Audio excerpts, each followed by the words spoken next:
Picture this: a bustling marketplace in ancient Rome, but not for spices or silks.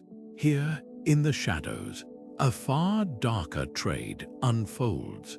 Merchants haggling over vials of a crimson liquid, whispered to hold miraculous powers.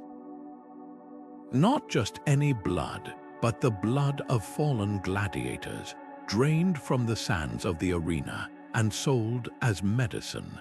It sounds like something from a grim legend, but this was real. For centuries, Roman physicians prescribed gladiator blood as a cure for everything from epilepsy to infertility, creating a demand so fierce it spawned an entire underground economy. Why would anyone believe in such a macabre remedy? And what does this reveal about the intersection of medicine, myth, and morality in one of history's most advanced civilizations? The story of gladiator blood isn't just a footnote in medical history, it's a window into the Roman mind.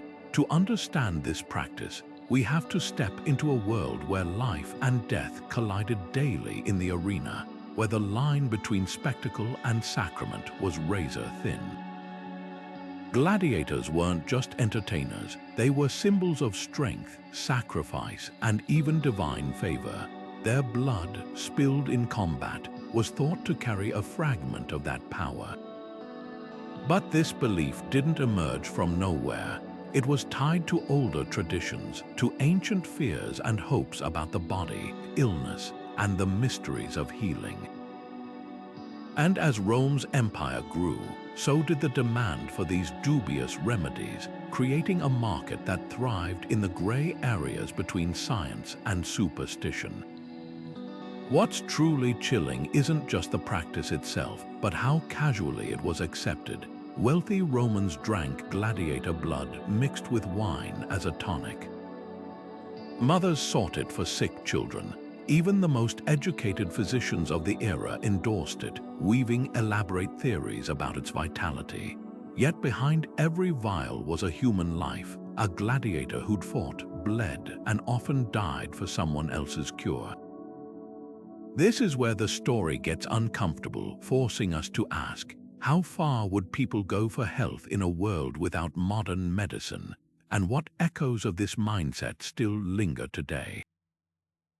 Over the next few minutes, we'll trace the origins of this eerie trade, unpack the myths that sustained it, and confront the ethical questions it leaves behind. Because sometimes history's darkest corners hold the most revealing lessons. To grasp why gladiator blood became such a coveted remedy, we need to understand the strange, almost sacred status these fighters held in Roman society. Gladiators occupied a paradoxical space. They were both outcasts and icons, slaves who could become celebrities. Their lives were steeped in ritual, from the oath they swore to endure branding and chains, to the theatricality of their deaths in the arena. This ritualized violence wasn't just entertainment. It blurred the line between sacrifice and spectacle. When a gladiator fell, their blood wasn't merely spilled. It was offered up, almost like a gift to the gods. And in the Roman imagination that made it potent, ancient medical texts reveal just how deeply this belief ran. The physician Galen, one of the most influential minds of his time, prescribed gladiator blood as a treatment for epilepsy, claiming it could cool the overheated humors of the brain. Others touted it as a remedy for barrenness, believing the vitality of the arena could somehow transfer to the womb. But perhaps the most telling detail comes from the way it was consumed. Wealthy patrons didn't just take it as medicine, they drank it fresh, mixed with wine, as if absorbing the gladiator's strength directly. This wasn't just superstition, it was a kind of magic, a belief that the essence of a person could be harnessed through their blood. Behind this practice lay older, darker traditions. The Romans inherited ideas from the Etruscans and Greeks, cultures that saw blood as a conduit to the divine. Sacrificial rituals often involved reading the entrails of animals, searching for omens in their spilled blood. Gladiator combat, with its theatrical deaths, echoed these ancient rites. So when physicians claimed this blood had healing properties, they were tapping into a world where life, death, and the supernatural were tightly intertwined. The arena wasn't just a stage, it was a kind of altar, and its victims became unwitting participants in a macabre pharmacy. Yet for all its mythical allure, the trade in gladiator blood was brutally practical. Dealers waited at the edges of the amphitheater, ready to collect the fallen. The blood of famous fighters commanded higher prices, turning their deaths into a grisly commodity. And here's the cruel irony: many gladiators were slaves or prisoners, stripped of autonomy in life and in death. Their bodies, even their blood, became property to be harvested. This wasn't just medicine, it was exploitation disguised as tradition, a reminder of how easily belief can be twisted to serve power. What's fascinating isn't just that people believed in the power of gladiator blood, but why they clung to it so fiercely. In a world without antibiotics or modern surgery, desperation drove people to extremes. When a child suffered seizures or a family longed for an heir, any hope, no matter how grim, felt worth trying. That desperation fueled an economy where human life was bartered in vials, where the line between healer and profiteer grew dangerously thin. And that, perhaps, is the most haunting legacy of this practice. Not just the blood itself, but the systems that turned suffering into salvation. The moment a gladiator's fight ended, whether in victory or defeat, a second, quieter scramble began. While crowds cheered or jeered, a network of handlers and merchants moved with practiced efficiency. Some gladiators survived their bouts only to face a different kind of extraction. Their blood, prized as medicine, was too valuable to waste. The methods of collection were as varied as they were grim. In some cases, attendants pressed sponges directly into open wounds, soaking up the blood before it could stain the sand. Others used ceremonial cups, often decorated with symbols of healing gods, to catch the flow as it spilled. For the most famous fighters, whose blood commanded premium prices, the process might even resemble a macabre ritual, with physicians presiding over the bleeding as if it were a sacred act. But how did this liquid commodity reach its buyers? Storage and transport were delicate matters. Blood spoils quickly, so merchants employed techniques borrowed from food preservation, mixing it with honey or wine to slow decay, or sealing it in small clay vessels stoppered with wax. The wealthiest clients might receive their orders within hours, delivered by runners who navigated Rome's labyrinthine streets with pouches of chilled metal containers. For those farther afield, the blood was dried into powders or mixed into ointments, extending its shelf life and disguising its origins. Apothecaries stocked these preparations alongside herbs and spices, their labels euphemistic: arena essence or strength of Mars. What's startling is the sheer scale of this operation. The Colosseum alone could host tens of thousands of spectators for a single event, and where there were crowds, there were vendors. Underground networks connected arena handlers to middlemen, who supplied not just physicians but also private buyers willing to pay exorbitant sums. The trade was so lucrative that corruption flourished. Some handlers bribed officials to declare healthy gladiators too wounded to survive, ensuring a fresh supply of blood without the wait for natural deaths. Others diluted their product with animal blood or even dyed water, counting on the desperation of buyers to overlook the deception. Yet amid this commerce, the gladiators themselves had little say. Many were slaves, their bodies treated as renewable resources. Even those who earned fame and favor in the arena couldn't refuse the demands of their owners or the physicians who saw them as walking pharmacies. This raises an unsettling question. Was the harvesting of gladiator blood any different from the spectacle of their fights? Both turned human suffering into a product, one for entertainment, the other for health.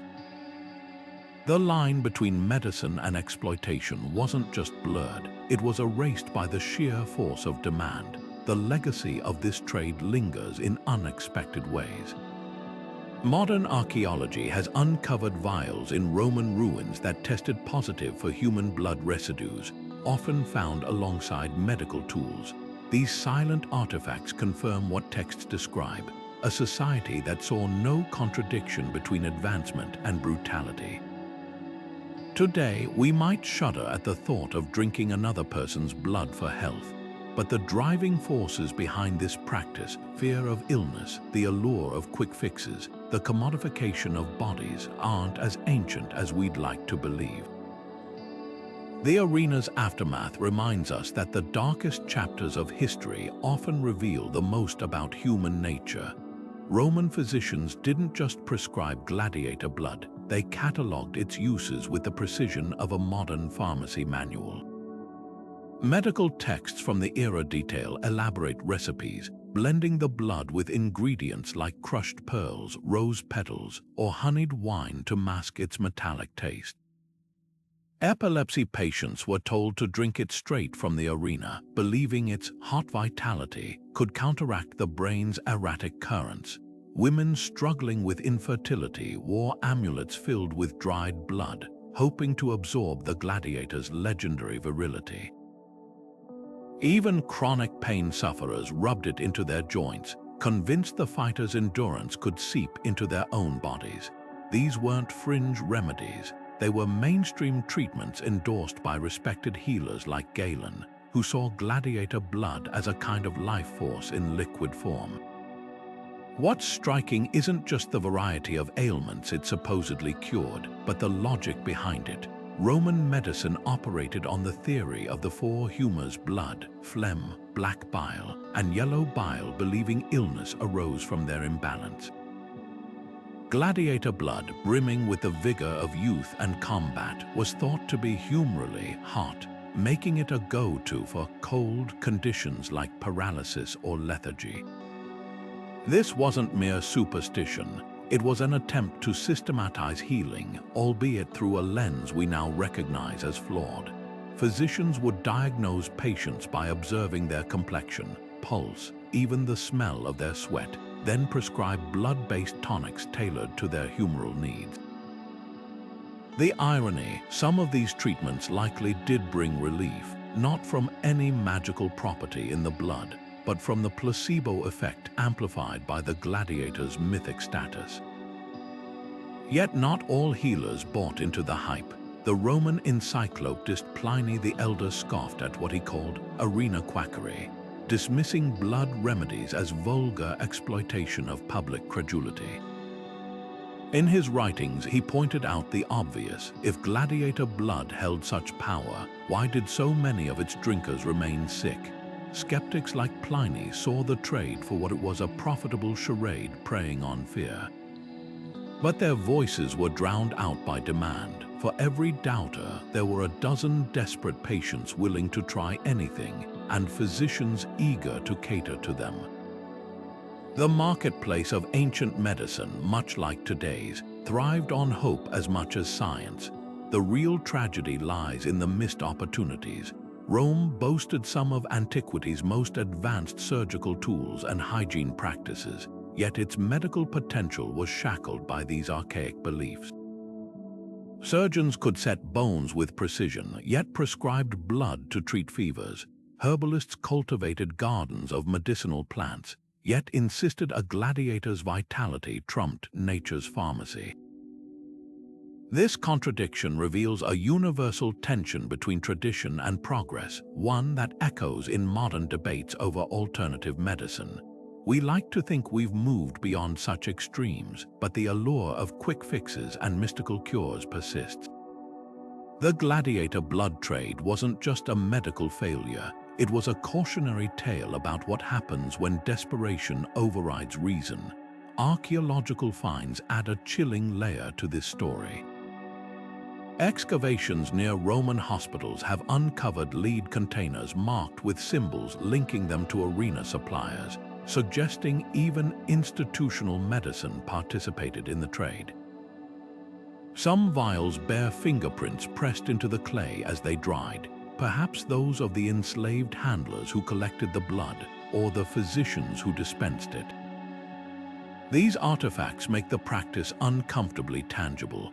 It's one thing to read about gladiator blood in ancient texts. It's another to hold a vessel that once contained it, knowing someone's suffering was bottled as salvation for another. This wasn't just medicine, it was alchemy of the darkest kind, transforming violence into virtue and death into commerce. Perhaps the most haunting question isn't why Romans believed in gladiator blood, but why we're so quick to judge them. Before we dismiss them as primitive, consider how easily modern myths take root: miracle supplements, detox fads, the endless recycling of pseudoscience under new brand names. The arena's shadow stretches further than we think. What made gladiator blood compelling wasn't just ignorance, it was the human need for control over the uncontrollable. When faced with illness, ancient Romans reached for the nearest symbol of strength, just as we might cling to the latest wellness trend. The difference is one of degree, not kind. Recognizing that kinship doesn't excuse the brutality of the blood trade, but it does remind us that history's darkest chapters often begin with the same fears we wrestle with today.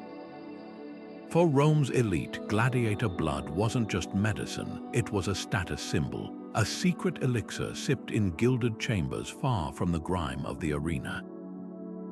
Patricians didn't merely take it as a cure, they transformed its consumption into a spectacle of excess. Picture lavish banquets where guests reclined on couches, their goblets filled not with fine wine alone, but with blood freshly drawn from the day's battles, mixed with honey and spices to disguise its bitterness.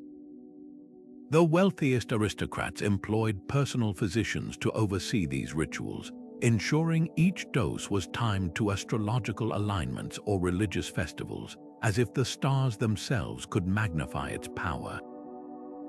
This wasn't just about health, it was about performance, a way to flaunt one's access to the empire's most macabre luxury.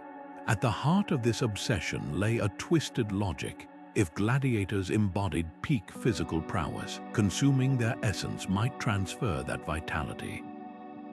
Emperors like Commodus, who famously fancied himself a gladiator, took the idea to grotesque extremes. Historical whispers suggest he drank blood daily, believing it would grant him the fighter's legendary stamina.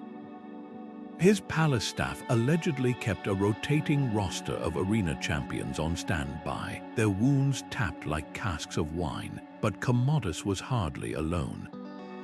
Senators and generals, particularly those past their prime, relied on blood tonics to stave off aging, convinced it rejuvenated their fading strength. The irony, many of these men dictated the fates of the very gladiators they consumed, turning human lives into a renewable resource for their vanity. The logistics of supplying this demand reveal an industry built on discretion. While commoners might purchase blood from open-air markets, the elite dealt through shadowy middlemen who guaranteed purity and provenance. Certain gladiators became brands unto themselves, their blood labeled by fighting style or win record, like vintages of a grim harvest. The most sought after came from undefeated champions, their blood priced as high as rare perfumes. Suppliers even offered subscriptions, delivering fresh vials to villas under the cover of darkness, their shipments disguised as ordinary goods to avoid scandal. For all its brutality, this was a trade governed by etiquette, where the wealthy could indulge their darkest whims without sullying their reputations. Yet the practice's extravagance masked a deeper anxiety. Rome's elite lived in constant fear of decline, of losing their edge in a society that prized martial vigor. Gladiator blood became a talisman against that fear, a way to literally ingest the qualities they felt slipping away. In a sense, it was the ancient equivalent of today's anti-aging industry, where desperation fuels a market for unproven remedies. The difference, of course, is the human cost. Every sip came at the expense of someone who'd bled for entertainment, only to be drained a second time for profit. Archaeological evidence paints a vivid picture of this trade. Excavations of patrician estates near Pompeii have uncovered delicate glass vials hidden in medicine cabinets, their residues testing positive for human blood mixed with myrrh and saffron, luxury additives that hint at their owner's wealth. Some even bear inscriptions naming specific gladiators, like labels on collectors' items. These artifacts force us to confront an uncomfortable truth. Rome's grandeur was built not just on marble and conquest, but on systems that turned suffering into status. The gladiators' blood, once spilled in the sand, flowed upward, sustaining the very elites who claimed to despise the arena's brutality while sipping its spoils in secret. What makes this chapter of history so unsettling isn't just the act itself, but the hypocrisy it laid bare. The same aristocrats who penned lofty treatises on ethics saw no contradiction in their consumption. Philosophers like Seneca might decry the arena's cruelty, yet his peers likely ingested its byproducts without a second thought. This dissonance echoes uncomfortably today, in a world where we critique exploitation while benefiting from supply chains we'd rather not examine.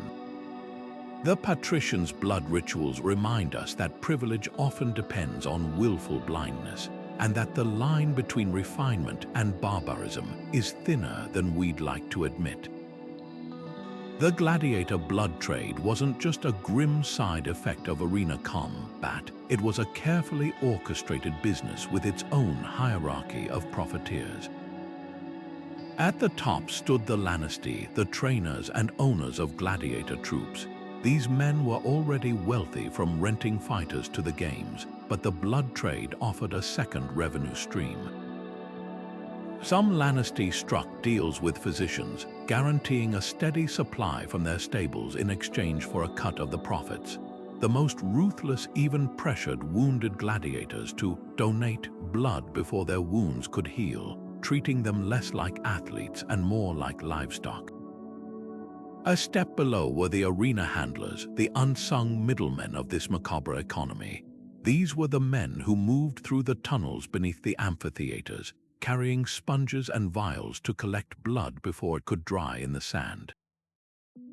Many were slaves themselves, forced into the work by their masters, but others saw opportunity in the chaos. A clever handler might skim off the top, diluting high-quality blood with water or animal blood to stretch their inventory.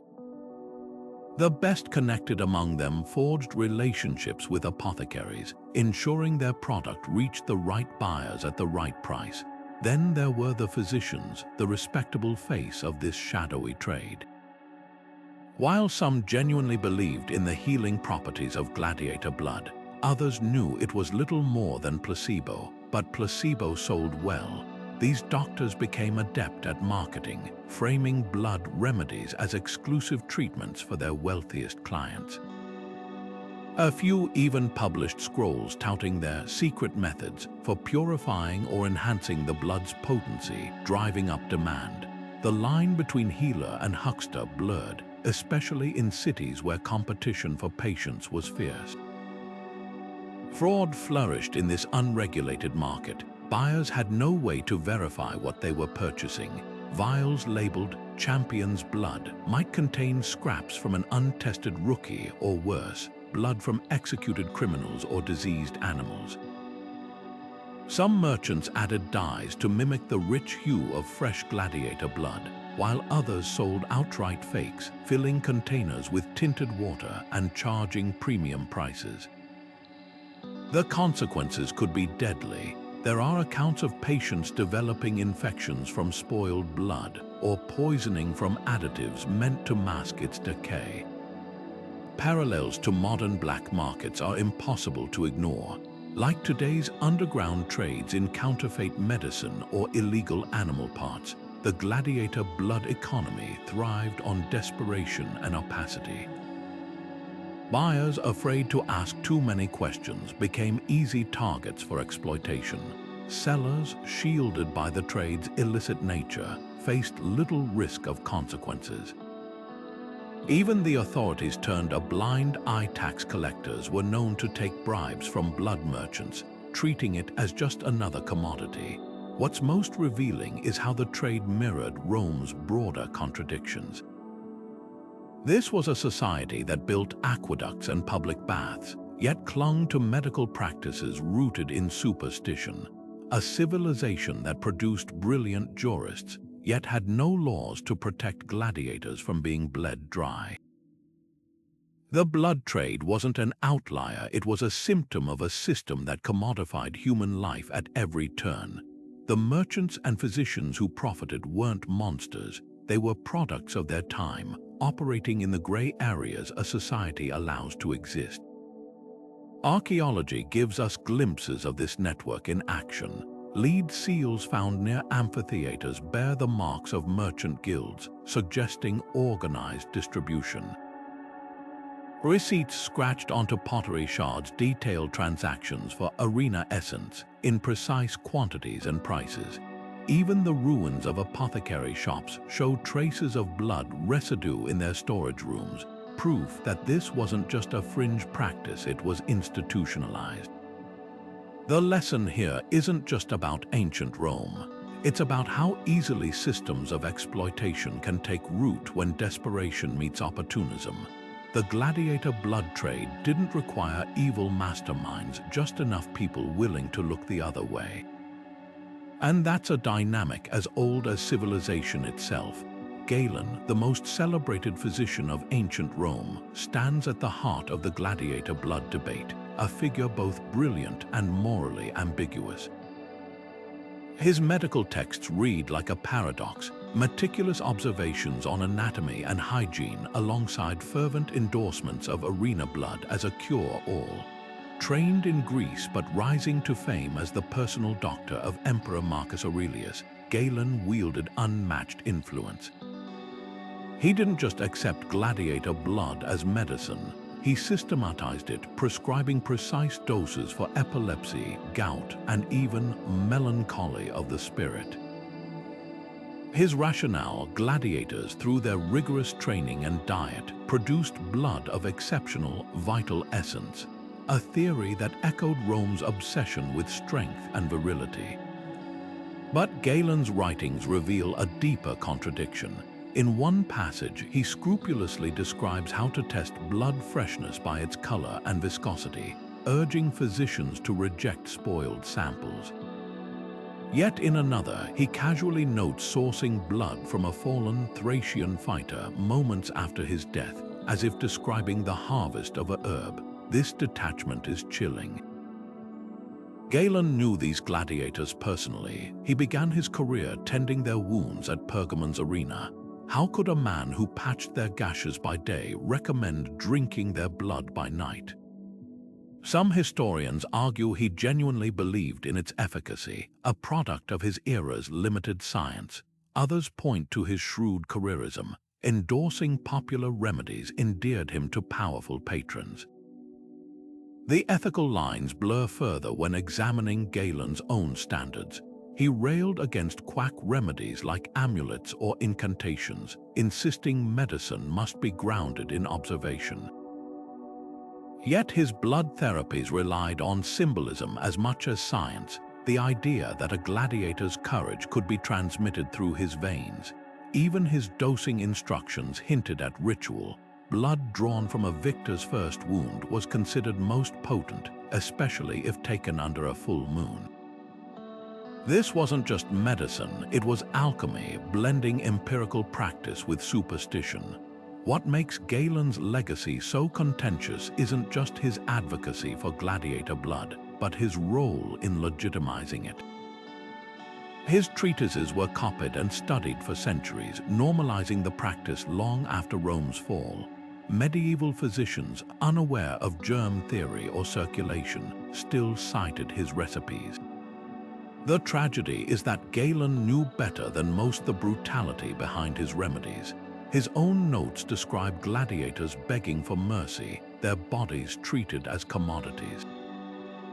Yet he never questioned the system that produced them, only how best to exploit it. Modern scholars remain divided. Some frame Galen as a product of his time, constrained by the knowledge available to him. Others see a man who could dissect a pig's nerves with precision, yet turned a blind eye to human suffering when it served his reputation. Perhaps the most damning evidence comes from his private letters, where he boasts of his success rates but never mentions the faces behind the blood. In the end, Galen embodies medicine's oldest dilemma, the tension between healing and harm, and how easily the former can justify the latter. His story forces us to ask not just what we believe about the past, but what future generations might condemn in our own unquestioned practices.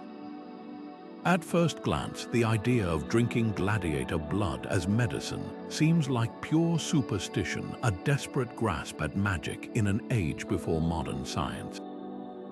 But beneath the surface, there might have been a sliver of biological logic at work.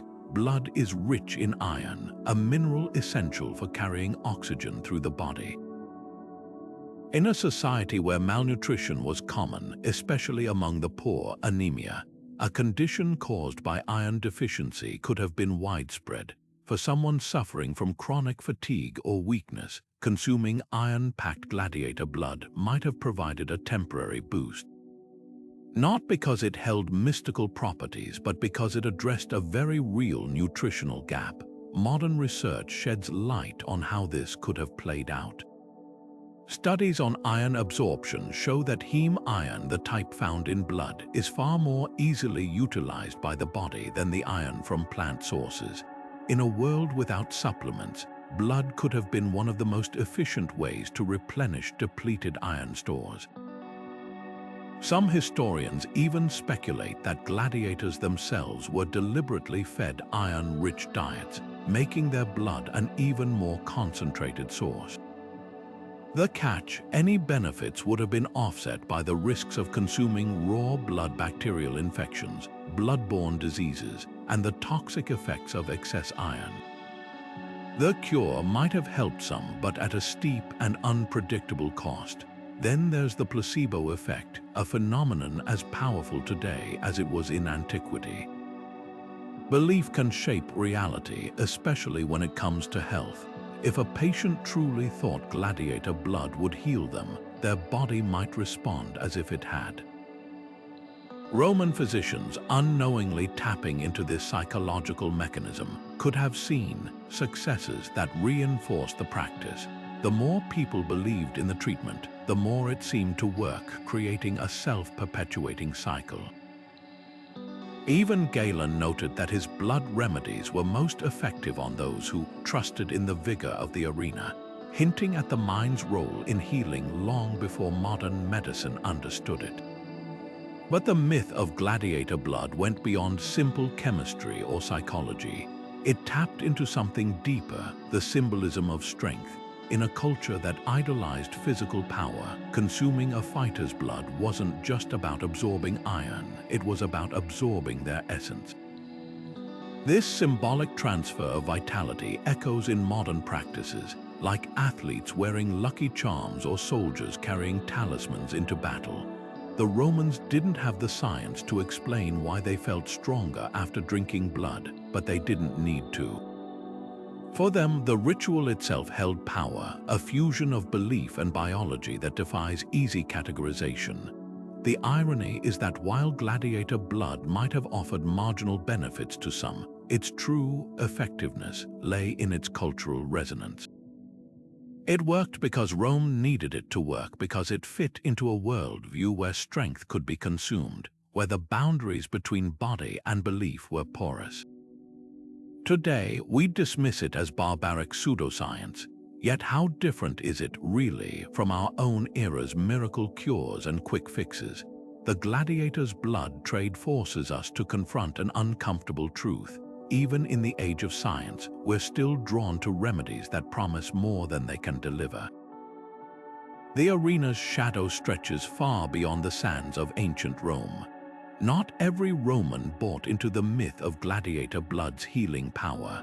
Among the loudest critics were the Stoic philosophers, who saw the practice as a grotesque perversion of nature. Seneca, the famous Stoic thinker, wrote scathing critiques of arena culture, calling it a spectacle of wasted life.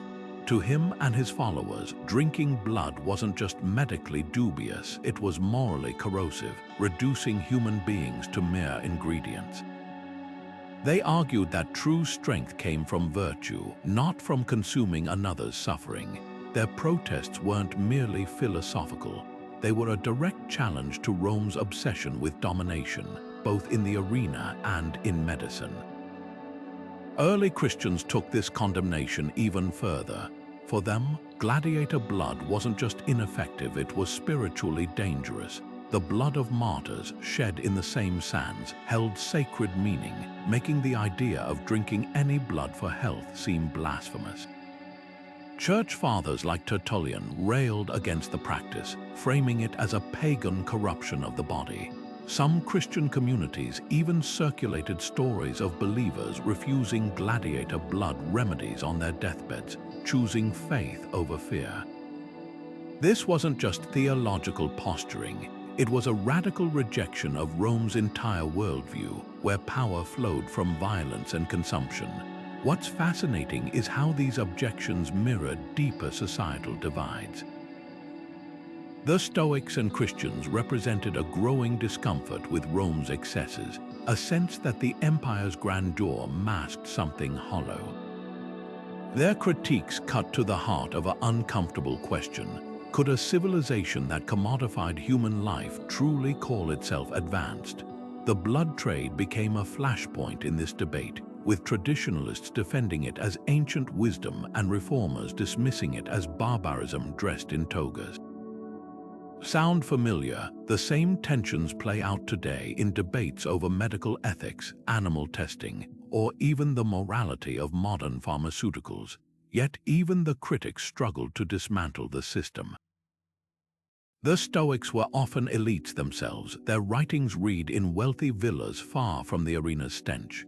Many Christians, despite their rhetoric, still relied on Roman doctors when illness struck. Hypocrisy lingered on both sides, a reminder that moral outrage rarely translates neatly into action. Still, their voices mattered. Over time, as Christianity gained influence, the blood trade began to wane, not just because of changing beliefs, but because the games themselves became harder to justify.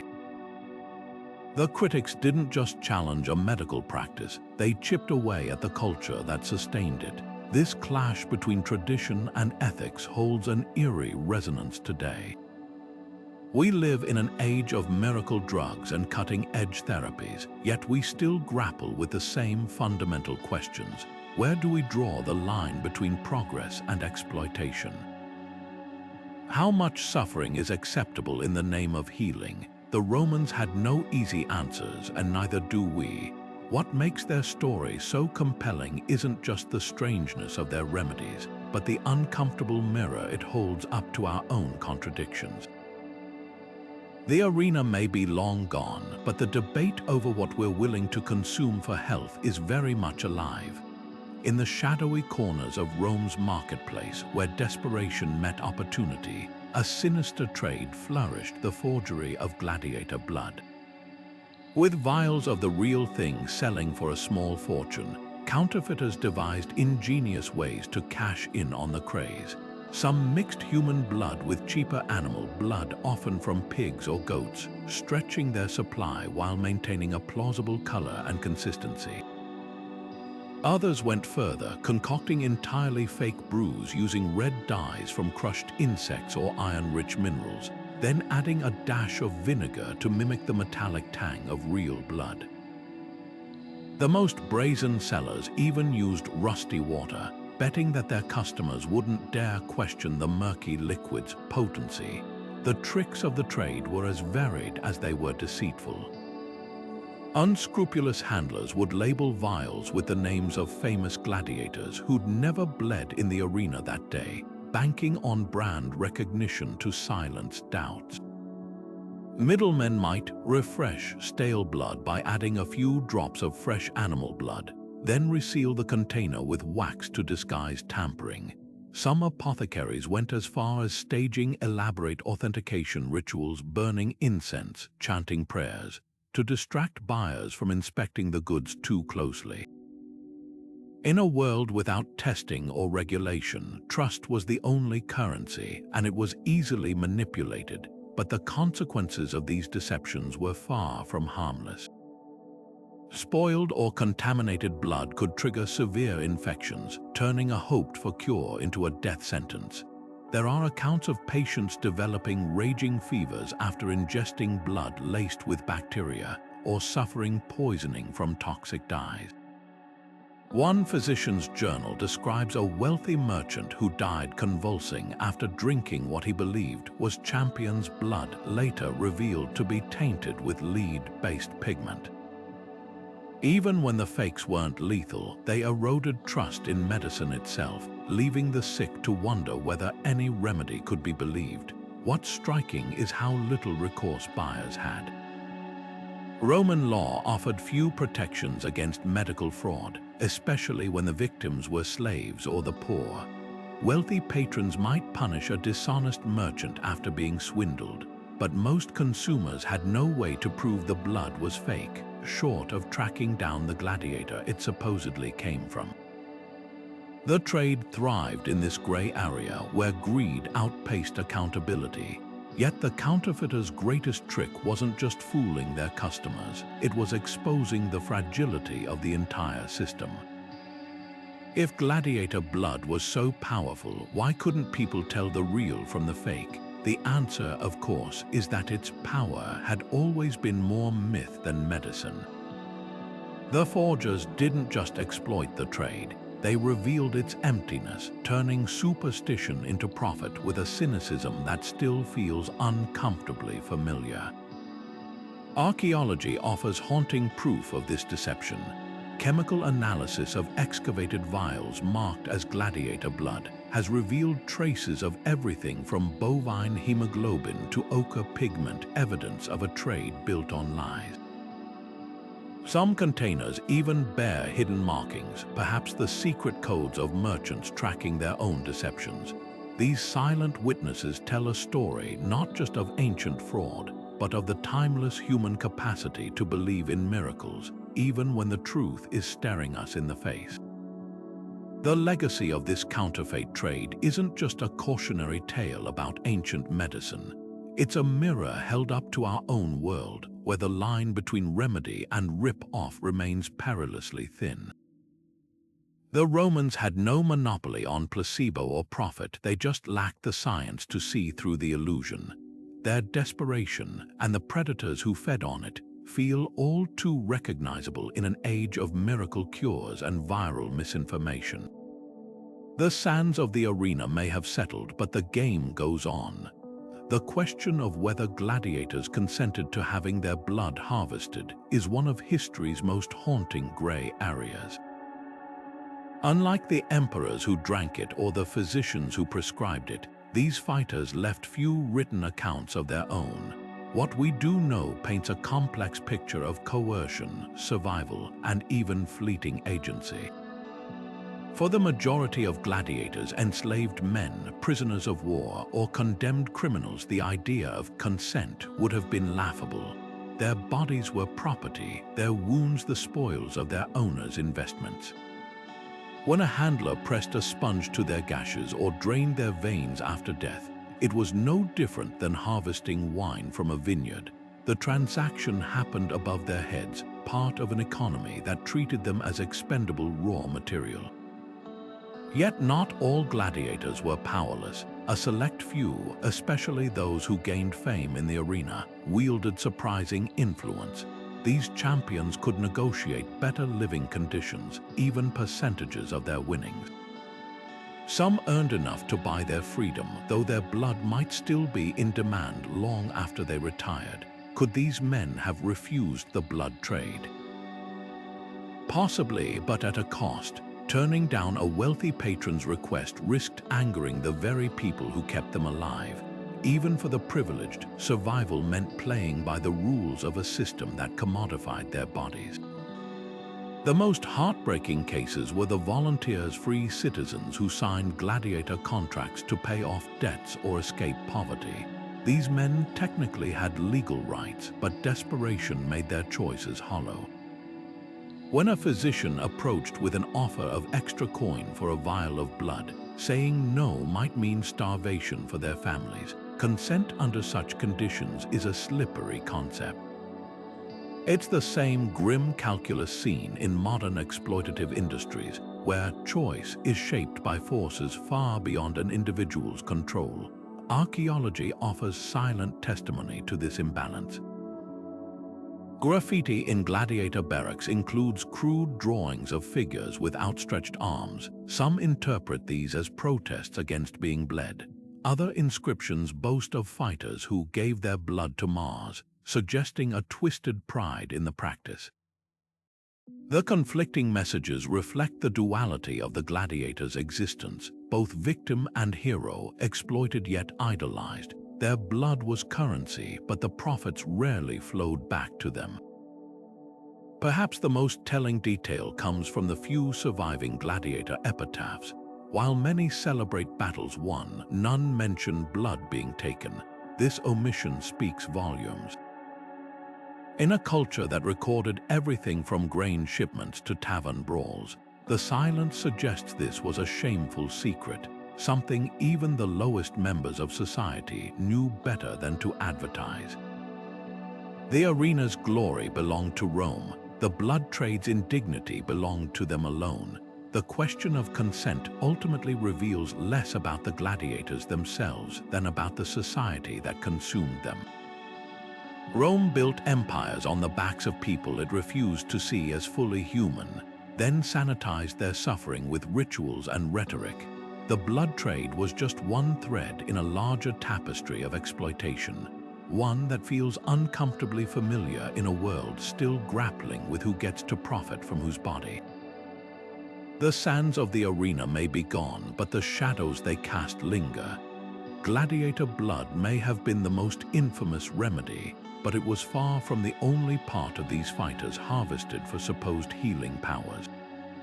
Roman apothecaries sold jars of gladiator sweat, collected from their brows after battles and marketed as a potent energy tonic. Athletes rubbed it on their limbs before competitions, believing it could transfer the fighter's endurance. Wealthy patrons paid exorbitant sums for vials labeled with the names of champion gladiators, as if the sweat retained some mystical imprint of their victories. The irony was palpable. The same society that scorned gladiators as social outcasts eagerly bottled their perspiration as elite medicine. Then there were the bones.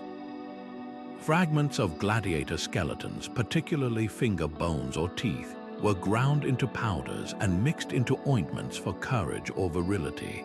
The logic was brutally simple. If a fighter's body could withstand the arena's violence, consuming its remnants might grant that resilience.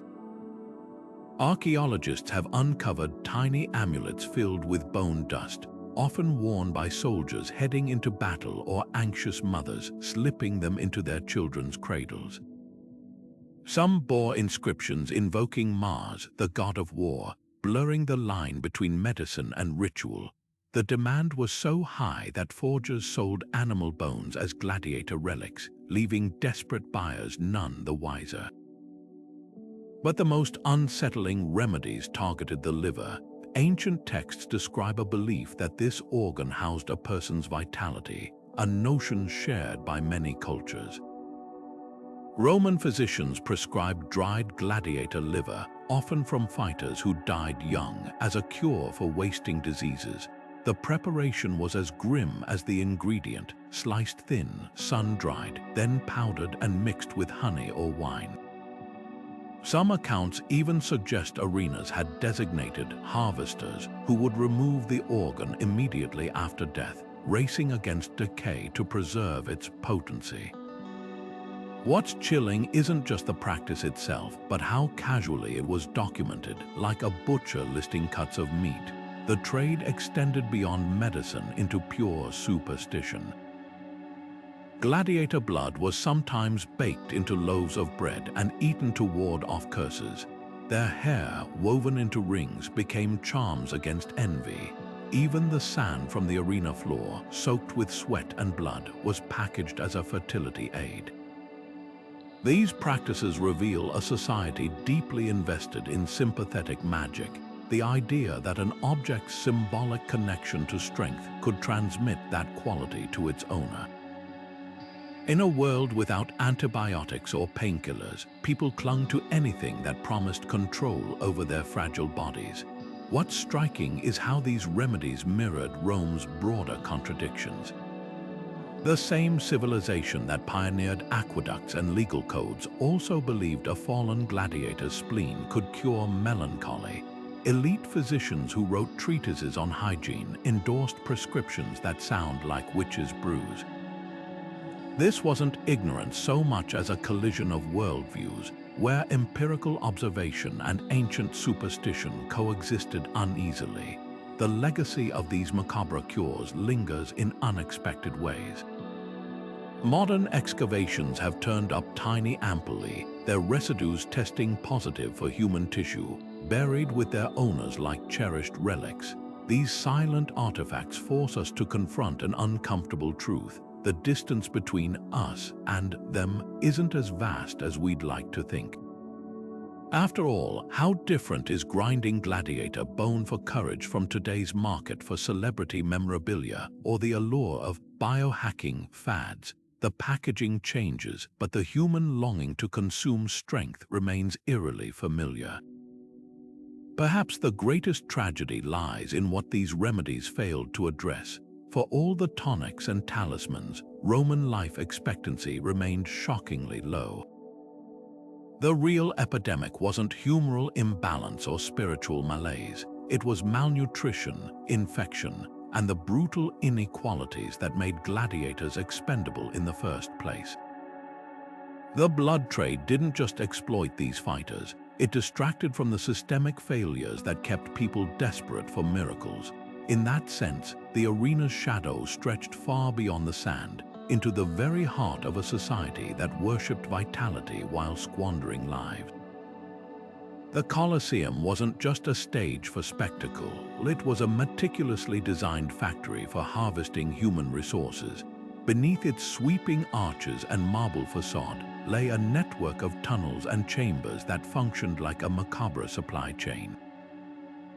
The same passages that delivered lions and gladiators to the sand also served as conduits for the blood trade, with handlers moving swiftly to collect their cargo before it could clot or spoil. Storage rooms near the arena floor held ceramic urns packed with snow hauled from distant mountains, chilling the blood to preserve its potency for elite buyers.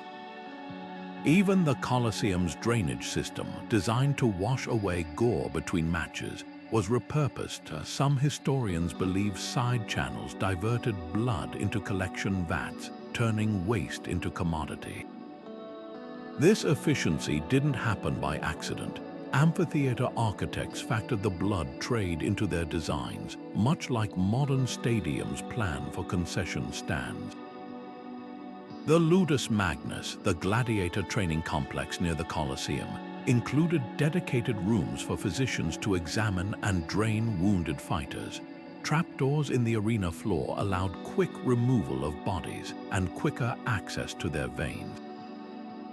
Records from Pompeii's smaller amphitheater even list blood vaults on blueprints, spaces leased to merchants who paid for the privilege of first dibs on the day's spoils.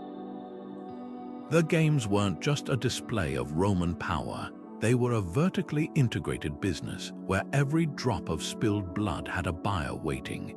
Distribution networks radiated outward from these venues like spokes on a wheel. Courier teams, recognizable by their sealed bronze flasks, raced through Rome's streets to deliver orders to patrician villas and apothecaries. Taverns near the Colosseum doubled as black market hubs, where shady dealers peddled vials to commoners who couldn't afford the premium prices. Some vendors employed a grisly form of branding tags tied to vials naming the gladiator and their win record, like a twisted certificate of authenticity.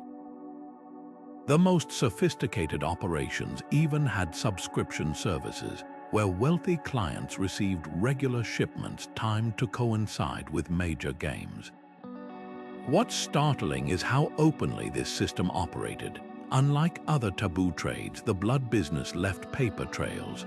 Tax records from Capua mention levies on arena medicinals, and graffiti near the Colosseum service entrances boasts of merchants getting rich on Hercules' harvest. The trade's semi-legitimacy speaks volumes about Roman priorities. Where modern stadiums monetized jerseys and hot dogs, the ancients monetized the very bodies that entertained them. The Colosseum's grandeur was built not just on sand and spectacle, but on an economy that turned suffering into something you could bottle. Yet for all its sophistication, the system had a fatal flaw: it depended on a relentless churn of violence. As gladiatorial games declined in the late Empire, so did the blood trade supply chain. The same venues that once facilitated its flow became monuments to a fading era, their tunnels emptying not just of fighters, but of the merchants who'd once thrived in their shadows. The Colosseum's true legacy isn't just the battles it hosted, but the cold calculus that turned those battles into an industry. When the crowds finally dispersed, what remained wasn't just the echoes of cheers, but the ghost of a marketplace that had traded in humanity itself. Rome's legal system was famously meticulous, with scrolls of legislation covering everything from property disputes to the proper burial of the dead. Grave robbery carried severe penalties. Desecrating a tomb could mean exile or even execution. Yet the harvesting of gladiator blood flourished in broad daylight, not as a clandestine operation, but as a semi-legitimate trade. The loophole lay in how the law defined personhood. Gladiators, particularly those who were enslaved or condemned criminals, existed in a legal gray zone. Their bodies weren't fully their own, and their blood, spilled in state-sanctioned games, became something closer to agricultural produce than human remains. The arena wasn't just a venue for entertainment. It was a legal no-man's land where the usual rules didn't apply. Corruption greased the wheels of this system. Local magistrates, often appointed by the very elites who consumed gladiator remedies, turned a blind eye to the trade's darker aspects. Tax records from Pompeii reveal how arena handlers paid sanitation fees to officials, thinly veiled bribes that kept inspections at bay. Some physicians even held dual roles as public health overseers, allowing them to certify dubious blood shipments as medicinal supplies rather than contraband. The closer you look, the more the trade resembled a sanctioned industry, protected not by loopholes, but by the collusion of those who benefited from its existence. Religious exemptions also played a surprising role. Gladiator blood wasn't just a commodity, it was often framed as a sacred offering. Temples of Asclepius, the god of healing, sometimes served as distribution hubs, with priests claiming the blood had been consecrated in the arena's ritualized violence. This spiritual veneer shielded practitioners from accusations of sacrilege. After all, how could harvesting blood be a crime when the games themselves were religious spectacles, blessed by the emperor and dedicated to the gods? The line between medicine and liturgy blurred so completely that challenging one meant challenging the other.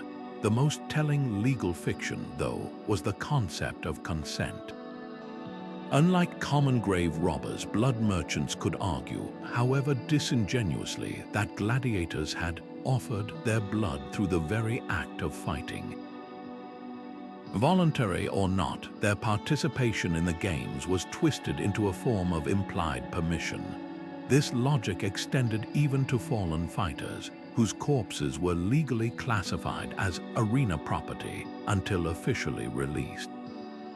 By the time a gladiator's body reached their family, if it ever did, the blood had long since been drained, bottled, and sold, yet the system wasn't foolproof.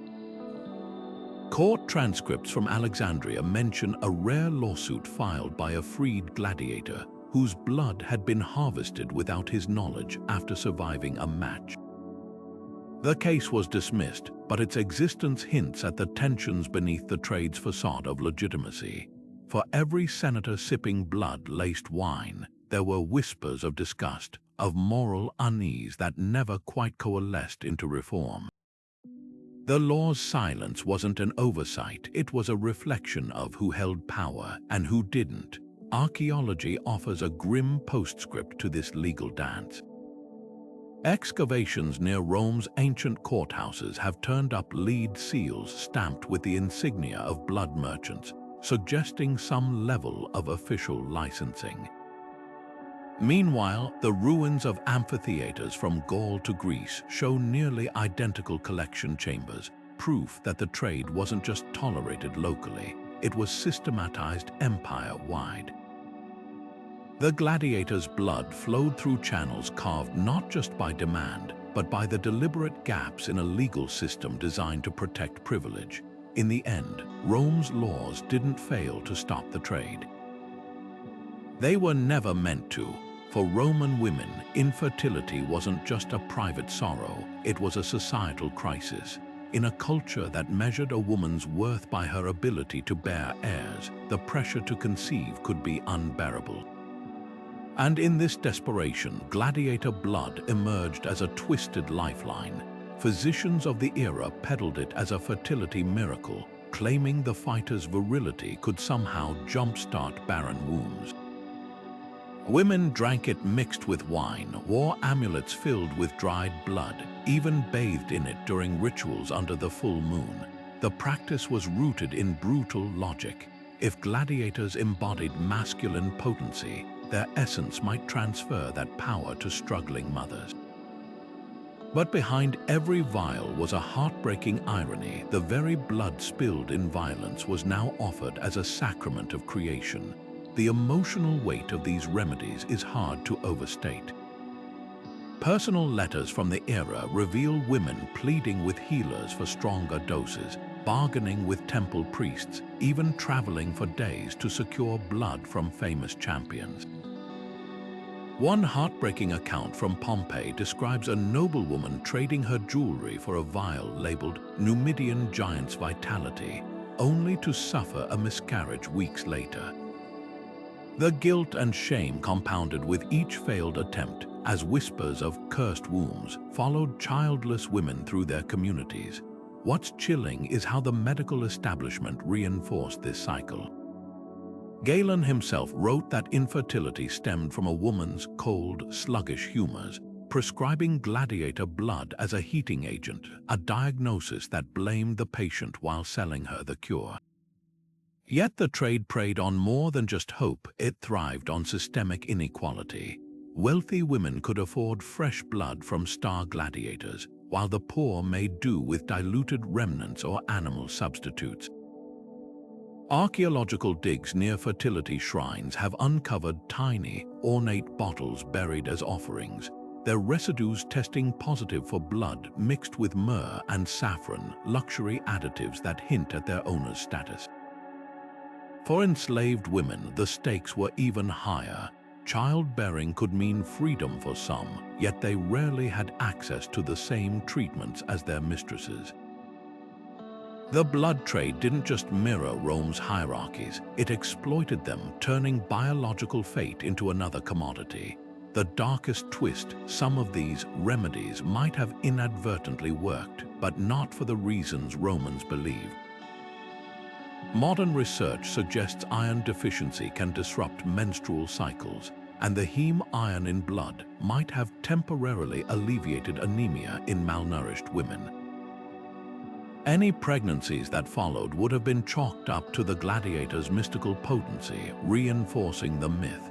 placebo effect, too, played its part. Belief could ease stress, and stress affects fertility. But these fragile successes came at a devastating cost, binding women's worth to a system that commodified bodies, both theirs and the gladiators. What lingers isn't just the cruelty of the practice, but the resilience of those caught in its grip.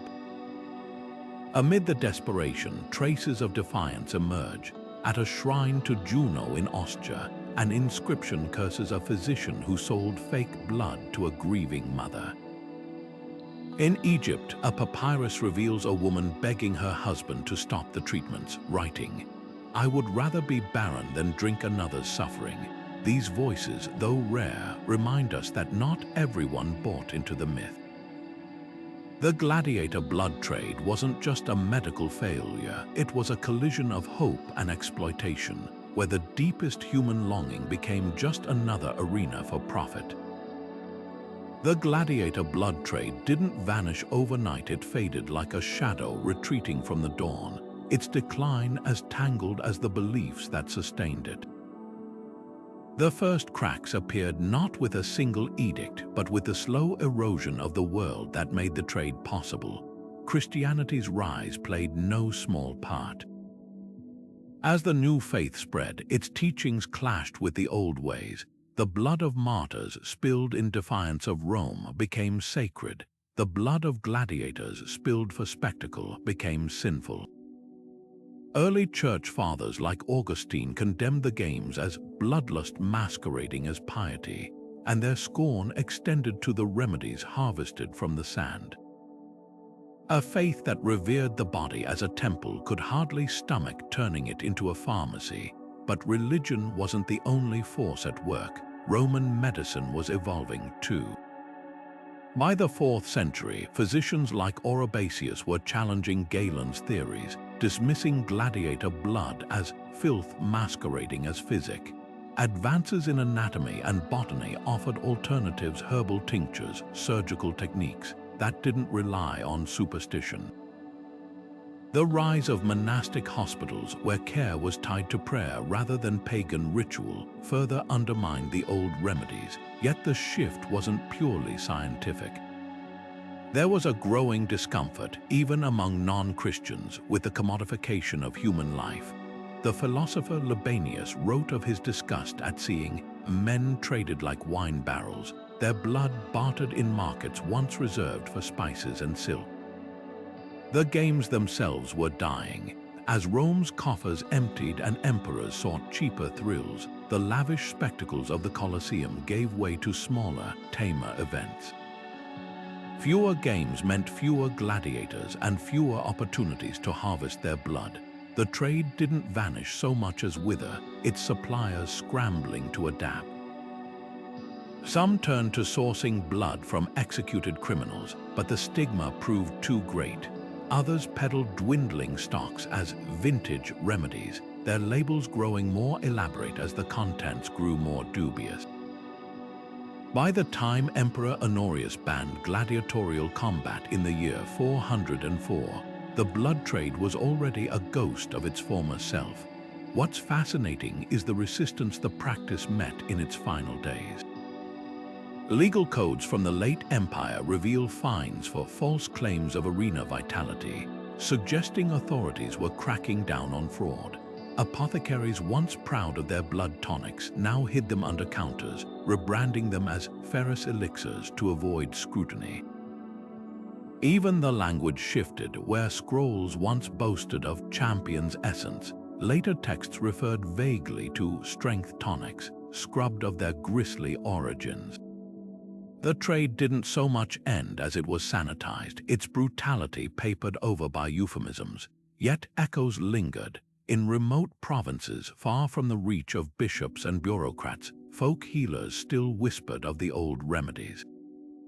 A 6th century grave in Gaul yielded a tiny vial around the neck of a woman, its residue testing positive for human blood mixed with vervain, a final plea to the fading gods of fertility. Elsewhere, scraps of parchment prescribed arena sand for wounds, a ghost of the trade's heyday. The belief in blood's power proved harder to kill than the trade itself.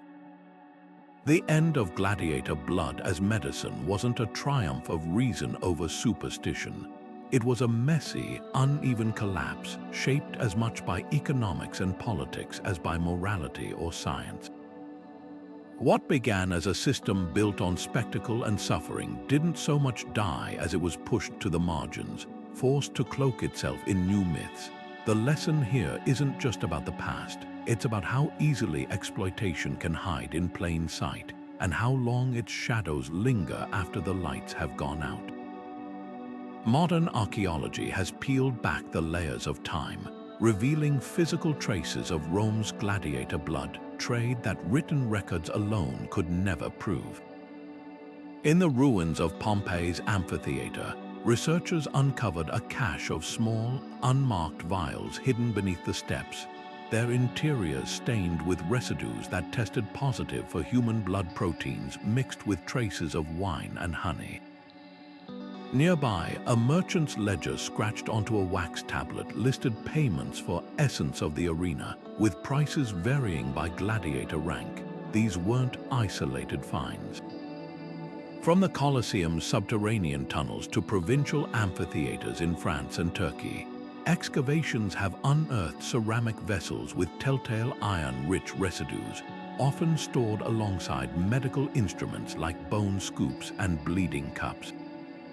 The most chilling evidence comes from the ruins of a physician's home in Rome's Esquiline district. Beneath the floor tiles, archaeologists found a lead-lined box containing 12 intact vials, each carefully labeled with a gladiator's name and fighting style. One read, "Tigress of Thrace left arm wound, third victory," as if cataloging a vintage rather than a human being. Advanced spectrometry confirmed the vials held not just blood, but also traces of myrrh and saffron luxury additives mentioned in ancient texts to mask the taste of fresh blood. This wasn't the work of back-alley quacks. It was a standardized industry complete with quality control. Inscriptions tell an equally revealing story. A stone slab recovered near Capua's gladiator barracks bears a crude carving of a man holding a sponge to another's wound, with the words 5 denarii per ounce etched beneath. Graffiti in the Ludus Magnus training complex includes tallies of vials filled next to gladiator names, suggesting some fighters were tracked as much for their blood yield as their combat stats. Even more poignant are the lead curse tablets found in Britain and Gaul, where locals invoked gladiators' names in healing spells, proof the blood trade's reach extended far beyond Rome's heartland. Recent scientific breakthroughs have transformed how we interpret these finds. Paleoprotomics, a technique that analyzes ancient proteins, can now distinguish gladiator blood from that of animals or executed criminals based on unique biomarkers linked to their high meat diet and consistent injuries. Isotope analysis of vial residues has even identified traces of sand from specific arenas, allowing researchers to map distribution routes. At the University of Copenhagen, a team recreated Roman preservation methods using historical recipes, demonstrating how honey and metal salts could extend blood's shelf life, a grim practicality behind the myth. Perhaps the most unsettling discovery came from a nondescript shopfront in Austria's Harbour district. Beneath what was once an apothecary's counter, archaeologists found hundreds of tiny, folded lead tags, each bearing a gladiator's name, a date, and a quality rating. Some were pierced with holes, suggesting they'd been tied to vials like modern allergy warnings. This was no cottage industry. It was a supply chain with traceability, where blood could be authenticated like olive oil or perfumes. These artifacts do more than confirm ancient texts. They force us to confront the trade's human toll. The blood residues in those vials belong to real people, their lives reduced to commodities long after their final breaths. Science has given voice to their silence, revealing not just how the trade worked, but how deeply it was woven into the fabric of Roman life. Every vial, every ledger, every scratched plea for healing whispers the same truth. Rome's grandeur was built on more than marble and legions. It thrived on systems that turned suffering into sacrament and humanity into harvest. The gladiator blood trade might seem like a relic of ancient barbarism, but its shadow stretches far beyond the ruins of the Colosseum. Today's black markets for human tissue and bodily fluids operate on the same chilling logic: desperation commodified, suffering monetized. Consider the illegal organ trade, where kidneys are harvested from the poor in back-alley clinics and sold to the wealthy for transplant. The parallels are impossible to ignore. Just as gladiators were drained for their vital essence, modern traffickers exploit the vulnerable, turning bodies into spare parts for those who can pay. The packaging has changed, but the transaction remains eerily familiar. Then there's the global blood plasma industry, where impoverished donors in countries like Ukraine or Mexico sell their plasma for fractions of its market value, often risking their health in unregulated collection centers. These donors aren't slaves, technically they're paid, yet the dynamic mirrors Rome's blood trade, where economic necessity blurs the line between choice and coercion. Even the marketing echoes ancient rhetoric. Plasma companies tout their products' life-giving properties, much like Roman physicians praised gladiator blood's vitality. The difference: today's trade wears a lab coat and operates under the veneer of medical legitimacy. The comparison grows starker when examining the underground market for human growth hormone, or young blood transfusions, where Silicon Valley elites pay thousands for injections harvested from teenage donors. The promised delayed aging, renewed vigor isn't so different from what Roman patricians sought in their goblets of arena blood. Both trades prey on the fear of decline, selling the myth that youth and strength can be bottled. The modern version might involve centrifuges instead of ceremonial cups, but the underlying belief persists that some bodies exist to be consumed by others. Blood diamonds offer another unsettling parallel.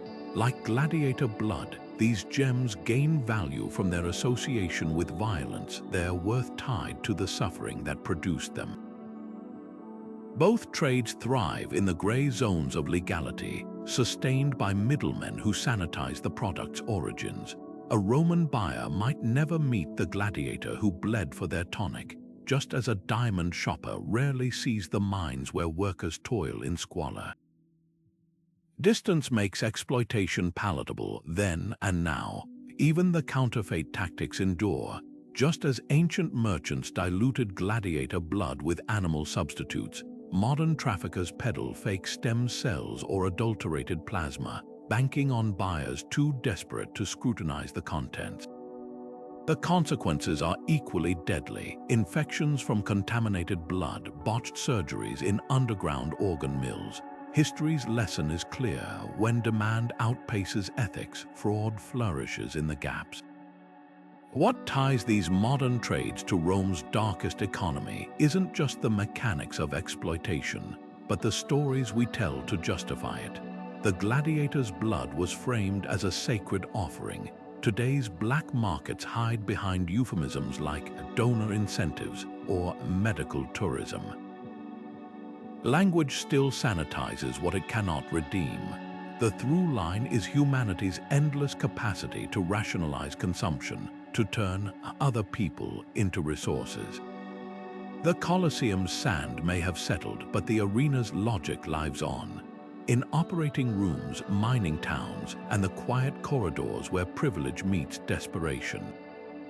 Is it fair to condemn ancient Roman physicians for prescribing gladiator blood, or are we holding the past to impossible standards?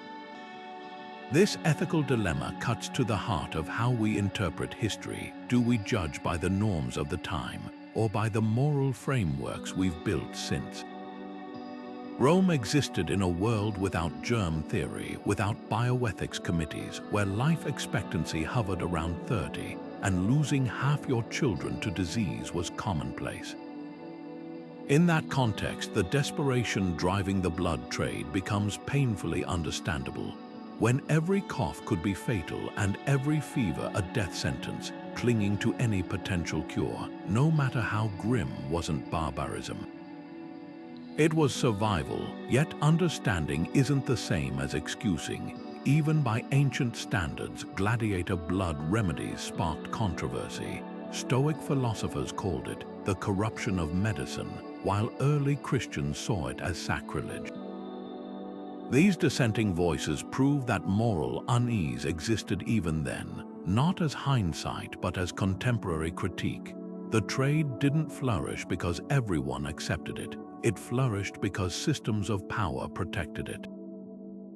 The same elites who sipped blood tonics in private could publicly scorn the arena's brutality, their hypocrisy propping up the very system they pretended to disdain. That tension between what a society knows and what it tolerates feels uncomfortably familiar in an age of factory farming or sweatshop labor.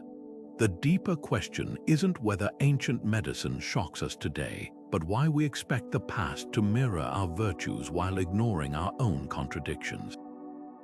Modern medicine has its dark chapters too: Tuskegee experiments, forced sterilizations. The opioid crisis practices future generations may condemn with equal horror. This isn't to equate gladiator blood with modern malpractice, but to recognize that ethical progress isn't linear. The Romans lacked our knowledge, but we lack their excuse. They couldn't have known better, while we often choose not to. Perhaps the most honest approach lies in holding two truths at once. We can acknowledge the historical context that made gladiator blood seem logical, even necessary, while still recognizing the human cost it exacted. History isn't a courtroom where we deliver verdicts on the dead. It's a mirror, showing us how easily systems can dehumanize when desperation meets opportunism. The blood trade challenges us to ask not how could they, but what do we overlook today that will stagger our descendants? The answer might unsettle us more than the ancient practice itself.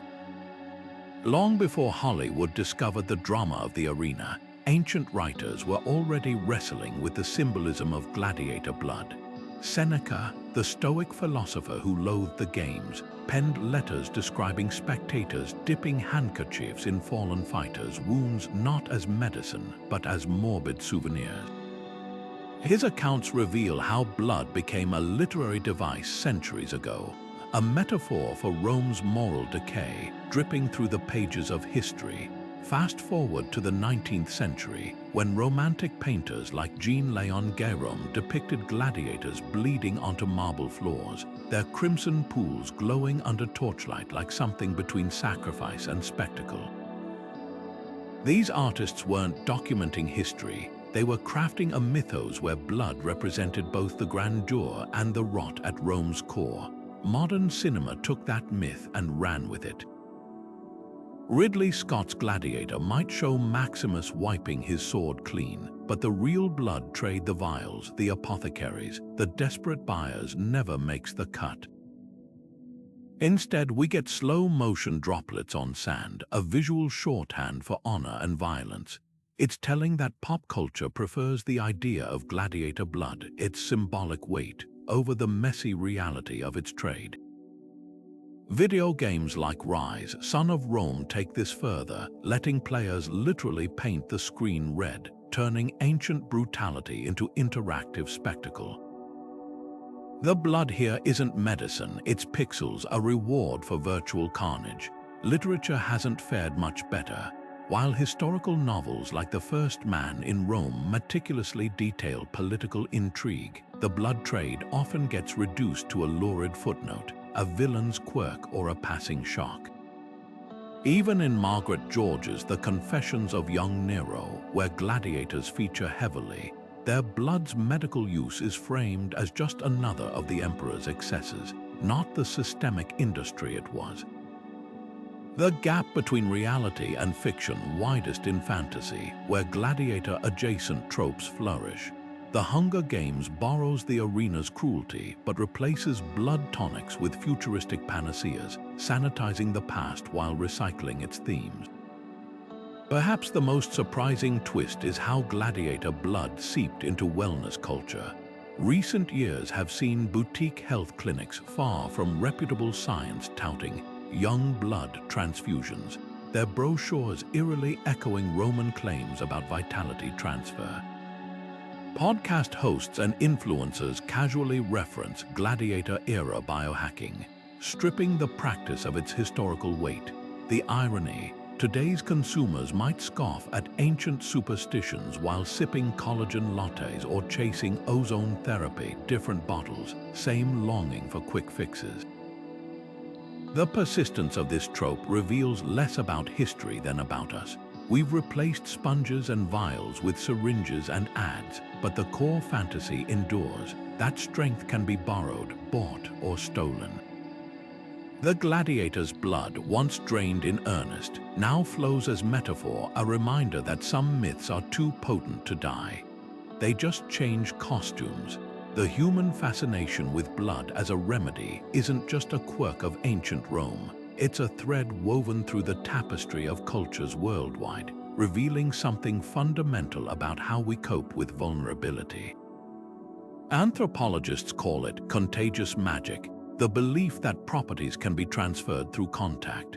A warrior's courage in their veins, a mother's fertility in her pulse. These ideas emerge independently from the Aztecs drinking the blood of sacrificial victims to medieval Europeans swallowing powdered mummy flesh. The common thread isn't ignorance, it's the visceral logic of symbolism. When faced with forces beyond control, disease, death, decay, humans reach for rituals that promise dominion over the uncontrollable. Blood, as the literal fluid of life, becomes the ultimate metaphor. Psychology offers a darker lens, the concept of consumptive compensation, where people ingest qualities they feel lacking.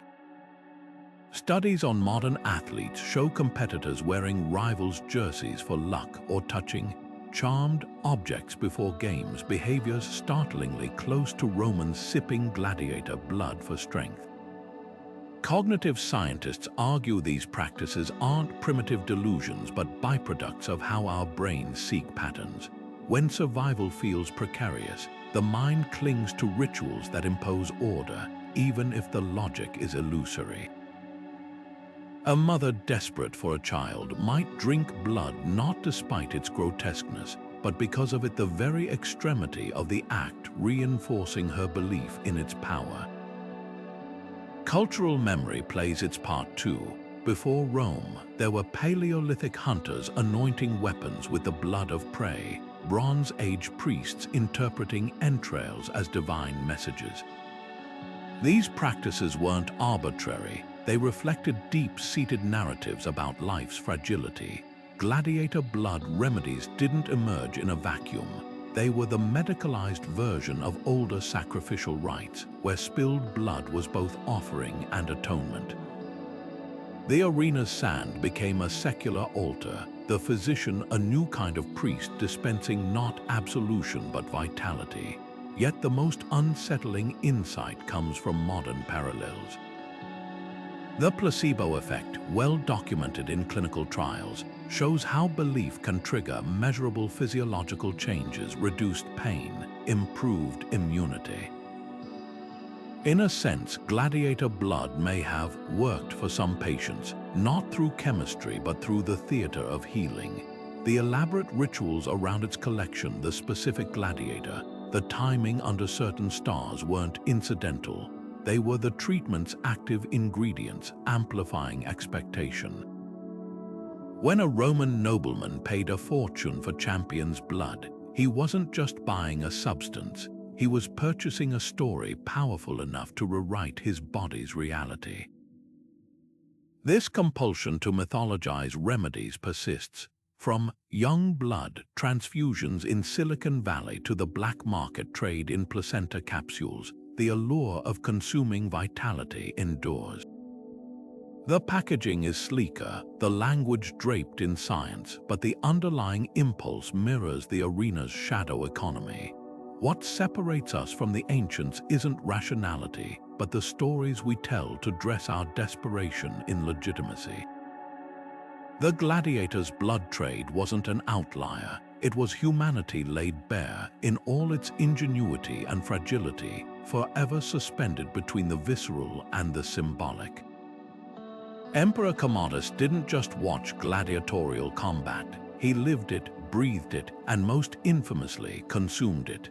The son of philosopher King Marcus Aurelius became obsessed with the arena, not just as a spectator but as a participant, fighting in rigged matches where his opponents wielded dulled swords. Ancient historians like Cassius Dio claim he drank gladiator blood daily, convinced it would grant him the strength and virility of the fighters he idolized. His palace staff allegedly kept a rotating roster of champions on standby, their wounds tapped like casks of wine.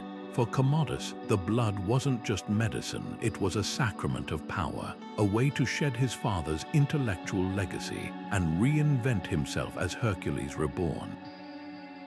His excesses became legendary. He'd sip blood from gem-encrusted cups during Senate meetings, flaunting his defiance of tradition. But beneath the spectacle lay a deeper terror. Rome's elites whispered that their emperor didn't just want to be like a gladiator, he feared weakness more than death itself. Not all consumers of gladiator blood were as blatant as Commodus. The poet Martial, whose epigrams chronicled Rome's vices, wrote sly verses about a senator who swore by Minerva's owl that his youthful vigor came from a strict diet and Greek exercise. The punchline: his servants were caught smuggling blood vials from the Ludus Magnus. The joke reveals a hypocrisy at the heart of Roman society. Even those who publicly scorned the arena's brutality might indulge its remedies in private. For the elite, gladiator blood became a guilty secret, a taboo tonic sipped behind closed doors while they lectured others on morality. Then there were the rebels who turned the blood trade against Rome itself. Spartacus, the most famous gladiator turned revolutionary, allegedly used his knowledge of the trade to rally his forces. According to fragmentary accounts from the slave revolt, his followers anointed their weapons with the blood of fallen Romans, a grim inversion of the empire's own practices. If Rome could commodify their bodies, they'd weaponize that same symbolism. The gesture was as much psychological warfare as superstition, a reminder that the oppressed could become predators too. But perhaps the most tragic figure in this macabre roster was Julia Soaemias, mother of the short-lived Emperor Elagabalus. Ancient sources claim she fed her son gladiator blood from childhood, hoping to counteract what she saw as his delicate nature. The plan backfired spectacularly. Elagabalus grew up obsessed with blood rituals, staging mock gladiator bouts where spectators were forced to drink from wounds. His reign became a byword for decadence, ending in assassination. Julia's story exposes the desperation behind the blood trade. Even those with the most resources could be driven to extremes by fear of illness, of irrelevance, of a future slipping through their fingers. What unites these figures isn't just their use of gladiator blood, but what they believed it could fix. For emperors, it was mortality. For poets, hypocrisy. For rebels, powerlessness. The blood trade thrived because it promised solutions, however illusory, to problems Rome couldn't otherwise solve. The arena's darkest commodity didn't just circulate in vials. It pulsed through the empire's anxieties, a crimson thread connecting throne to gutter. For those who couldn't afford gladiator blood, or simply couldn't stomach it, Rome's pharmacies offered a dizzying array of alternatives. Walk into any apothecary, and you'd find shelves crammed with jars of crushed herbs, animal parts, and minerals, each promising relief without the arena's grim price tag. Pennywort, a common weed, was peddled as poor man's vitality. Its heart-shaped leaves brewed into teas for fatigue. Garlic soaked in vinegar became a popular blood substitute, its pungent aroma marketed as proof of potency. Even the humble cabbage earned a following after the physician Cotto declared its juice could cure everything from headaches to tumors. These remedies weren't just about saving coins, they reflected a parallel medical world where practicality often trumped prestige. Class divisions carved stark lines through Rome's healing landscape. While the rich sipped blood-laced wine in marble villas, the working class turned to street corner healers who mixed remedies on the spot. One popular standby was hare's breath, not actual breath, but a paste of hare lung, rosemary, and honey, sold as a lung tonic to laborers choking on bakery flour or construction dust. Dockworkers swore by amulets filled with dried octopus, believing the creature's ability to regenerate limbs might transfer to their own battered bodies. For enslaved Romans, options were even grimmer. Records from Pompey's brothels mention prostitutes drinking water rinsed from gladiators' sponges, a desperate echo of the elite's coveted tonics. Religious offerings provided another tier of alternatives. Temples of Asclepius overflowed with terracotta votives, tiny replicas of afflicted body parts left by pilgrims hoping for divine intervention. At home, families hung charms over doorways, wolf teeth for teething infants, snake skins for skin ailments. The line between medicine and magic blurred completely in remedies like lunaria, where epileptics slept under the full moon with silver coins on their eyelids, believed to draw out seizures. These practices weren't fringe, they were mainstream, coexisting with formal medicine, much like modern supplements sit alongside pharmaceuticals. The true ingenuity lay in how these alternatives mimicked the symbolism of gladiator blood without its cost. Take rust wine, a vinegar infusion poured over iron nails until it turned blood red. Marketed as Mars' gift, it played on the same associations of strength and vitality, substituting heme iron for human essence. Similarly, pomegranate juice, its ruby seeds resembling clots, was prescribed for women's ailments, capitalizing on visual cues over medical efficacy. Even placebos got creative. Some healers sold arena sand from less prestigious venues, passing it off as Colosseum dust charged with residual power. What's revealing isn't just the variety of substitutes, but their persistence. When Constantine's conversion began sidelining gladiator games, the blood trade didn't vanish, it rebranded. Old labels reading Champion's Essence were scraped off jars and replaced with leonine extract, now supposedly harvested from circus lions. The same desires found new vessels, proving the craving for miracle cures outlasted any single source. This adaptability hints at something deeper, the human need for healing narratives, for stories that make suffering feel surmountable. Whether the hero was a gladiator or a garden herb, the plot remained the same: hope bottled, sold, and endlessly reinvented. The idea of drinking blood for health may seem like a relic of ancient superstition, but its echoes reverberate through modern medicine in ways that would astonish even the Romans. While we no longer sip from arena wounds, the core concept that blood carries life-giving properties became the foundation for hematology and transfusion science. Those early, brutal experiments with gladiator blood were humanity's first clumsy steps toward understanding circulation, compatibility, and the complex alchemy of our veins. Consider the trajectory. By the 17th century, European physicians were attempting blood transfusions between animals, inspired in part by rediscovered Roman texts. Early trials where disastrous sheep's blood injected into humans caused horrific reactions, but the underlying principle mirrored the logic of the arena.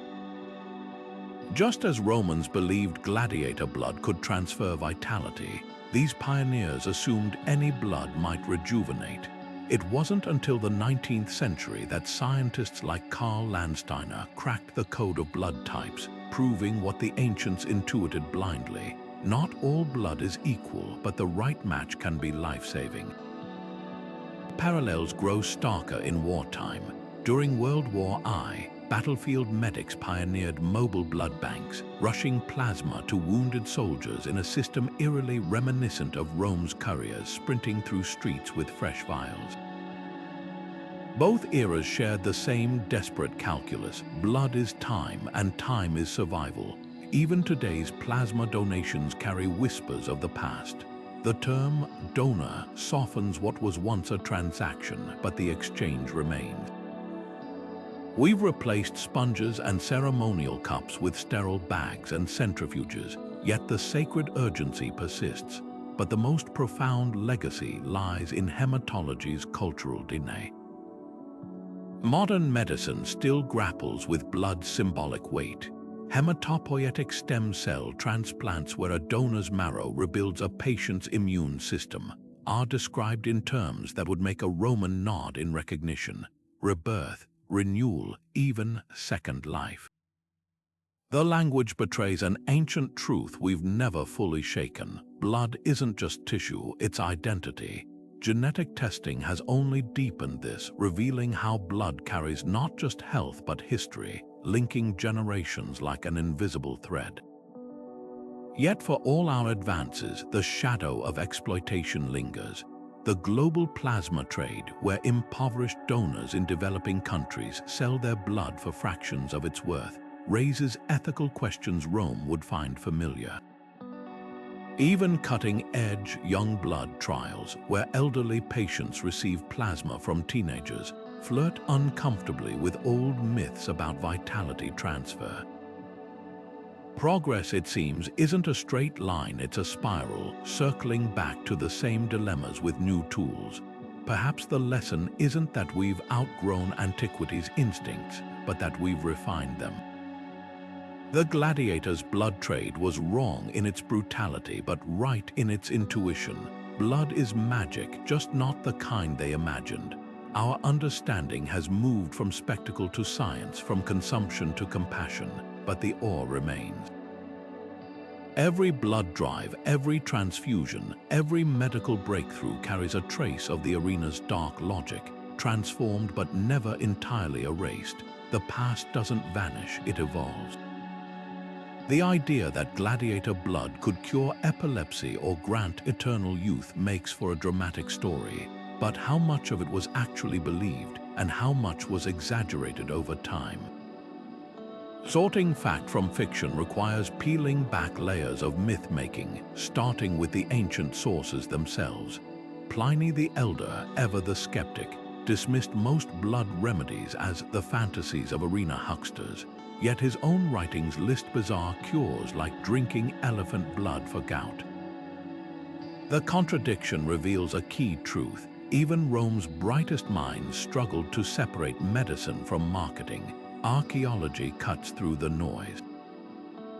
Chemical analysis of excavated vials shows many labeled as gladiator blood contained animal blood or herbal substitutes, proving fraud was rampant. But the real surprise: some did hold human blood, just not from the arena. A cache of vials found near a Roman battlefield contained blood mixed with lead acetate, a preservative used by military medics. This suggests a grislier reality. When gladiator blood ran short, vendors likely sourced it from executed prisoners or fallen soldiers, slapping on false labels to inflate prices. The trade wasn't just brutal, it was built on lies. Then there's the myth of efficacy. Ancient texts boast miraculous recoveries, but dig deeper and the cracks show. Galen's case studies often omit key details, like the patient who recovered after drinking blood, only to relapse and die weeks later. Worse, some cures were actively harmful. Lead-lined containers used for storage leached toxins into the blood, potentially causing lead poisoning that mimicked epilepsy symptoms. Imagine the horror. a desperate parent giving tainted blood to a seizing child, only to worsen their condition while believing they'd help. The wildest legends like blood turning hair black or reviving the dead were likely tall tales spread to drum up demand. A papyrus from Alexandria recounts a merchant's trial for selling minotaur blood, actually ox blood dyed with crushed beetles, to a bald senator. The real scandal wasn't the fraud, it was how easily people bought into the hype. Yet for all the deception, the trade's darkest aspect wasn't fictional at all: the sheer scale of exploitation. Inscriptions from the Ludus Magnus confirm some gladiators were bled repeatedly while alive, their veins tapped like vineyards. No myth here, just cold, calculated commodification. What's truly stranger than fiction? The trade's psychological grip. People didn't just believe in gladiator blood because they were ignorant, they believed because the arena's spectacle made it feel sacred. When death becomes theater and theater becomes medicine, even the wisest can confuse brutality for benevolence. The blood trade wasn't a folk tale. It was a mirror reflecting Rome's capacity for self-deception, where the line between healer and profiteer vanished like blood in sand. The story of gladiator blood doesn't just belong to the past. It's a mirror reflecting timeless tensions between progress and ethics, between what we can do and what we should do. Rome's physicians weren't ignorant, they were inventive, working within the limits of their era to alleviate suffering, even as their methods now horrify us. This contradiction lies at the heart of medical history. Every breakthrough, no matter how noble, carries shadows. The same civilization that built sewers and surgical tools also built an economy on human suffering, turning the arena's victims into commodities. Yet before we judge too harshly, consider this: how much of our own medical landscape would shock future generations? The blood trade forces us to confront an uncomfortable truth. Ethics evolve, but exploitation often just changes its costume. What lingers isn't just the brutality of the practice, but the systems that sustained it. The gladiator blood trade thrived because Rome had perfected the art of dehumanization long before the first vial was filled. Slaves, prisoners, even volunteers, their bodies became interchangeable raw material, their consent irrelevant to the machinery of commerce. This same logic underpins modern debates over organ trafficking, pharmaceutical profits, or the ethics of clinical trials in vulnerable communities. The arena's sand may be gone, but the question remains: when does healing become harm, and who gets to decide? The legacy of gladiator blood isn't confined to history books. It whispers in the language we still use: blood money, young blood, blood sport, phrases that betray our enduring fascination with vitality and violence. It echoes in the placebo effect, where belief transforms physiology, just as Roman patients once willed themselves healthier through ritual. Most of all, it challenges us to recognize the stories we tell ourselves about progress. We've replaced sponges and ceremonial cups with Roman IV bags and centrifuges, but the core dilemma persists. How far will we go in the name of healing, and who pays the price? As the screen fades on this chapter of history, the invitation isn't just to recoil at the past, but to examine the present. Every medical miracle rests on layers of choices, some heroic, some haunting. The gladiator's blood trade, for all its grim specifics, is ultimately a parable about power: who has it, who suffers for it, and how easily we justify the gap between. If this journey through Rome's darkest economy has resonated with you, let's keep the conversation going. Drop a comment below about which historical mysteries we should explore next, because understanding where we've been is the first step to imagining where we're going. And if you've enjoyed this deep dive, don't forget to like and subscribe for more untold stories from the shadows.